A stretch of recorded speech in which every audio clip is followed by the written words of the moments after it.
Hey everyone, this is just a quick little technical video to show you the thing that I hate the most about the 3S engine, or the 5S engine. It's pretty much the same thing, and what I did to overcome the issue or the bad design.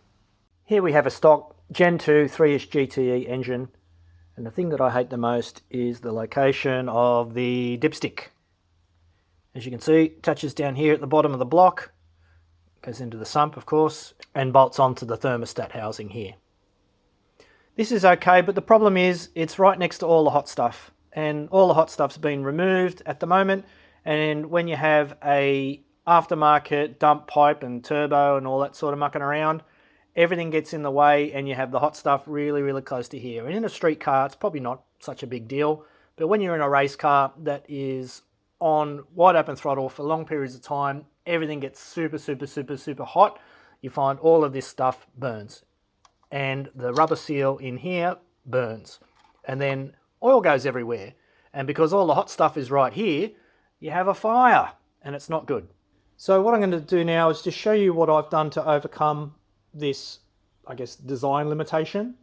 And I guess maybe it isn't a design limitation, it's designed for a street car, and they're perfectly fine for street cars, and they don't really suit the use that I'm trying to get out of it. So what I've done, I have extended the dipstick tube to make it quite a bit longer, and I have found a dipstick which is also longer as well to match the tube, and I got one from Moroso, and it's quite a bit longer, and the idea was to get it away from all the hot stuff down in here.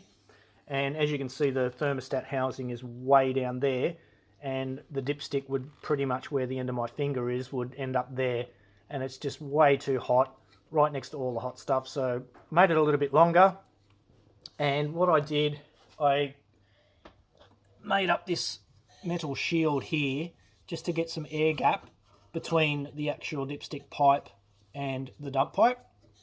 So behind there, it's a little bit hard to see, is the top of the dipstick tube. And what I do now, I actually don't leave the dipstick in there anymore because I was always having problems sealing it.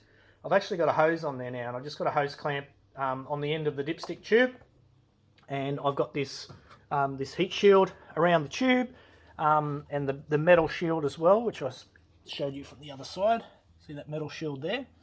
Just to have a little bit of an air barrier between the dump pipe and there. It still gets really hot in there, but not enough to really fry the hose. And then what I've done, I've run the hose back here all the way along there and into the hose that goes into the catch can. And in order to get the crankcase to breathe properly, I've got two AN12 connectors on the cam cover, one here and one here, and they run back to the catch can. There are multiple baffles in there. I did buy this catch can from a like a racing spares shop, and it wasn't good enough. It didn't have enough baffles in it, so I had it pulled apart, had added additional baffles put in it. It still was spraying oil out everywhere, so I put an extra thing on the top, which you can see here.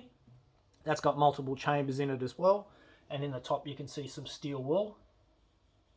And down the bottom of that, you can't see it, there is actually you can just see it, see that blue down there? There is a line going from the bottom of the catch can into a one-way valve and then into the sump. And the idea behind that is that the catch can never fills up. So it may get some fluid in there from the oil, you know, the air and the oil, and eventually it will drain back into the sump, and then it just gets recirculated. So it is open to the atmosphere. It is a wet sump setup, but and it does breathe really well, and I don't have any problems at all. I don't have any maintenance to do on this system at all. It just works. And the idea behind putting this hose onto the end of the dipstick was to stop it from leaking, basically. That was my primary purpose, and also just to help the breathing a little bit as well. So I hope that helps you guys. I had asked around about what others do with the dipstick, and others have just said, oh, just cable tie it down so it doesn't pop out. And obviously that wasn't going to work because the thing would melt in about 5 seconds if I'd done that with the standard one. So yeah, you just have to extend the dipstick tube, get the longer Moroso dipstick, and if you're doing something like me where you're not really, you know, checking the oil level all the time, You just put a hose on the end of it, but make sure it's away from the hot stuff or shielded multiple times. All right, I hope that's helped. I'll catch you guys later. Bye.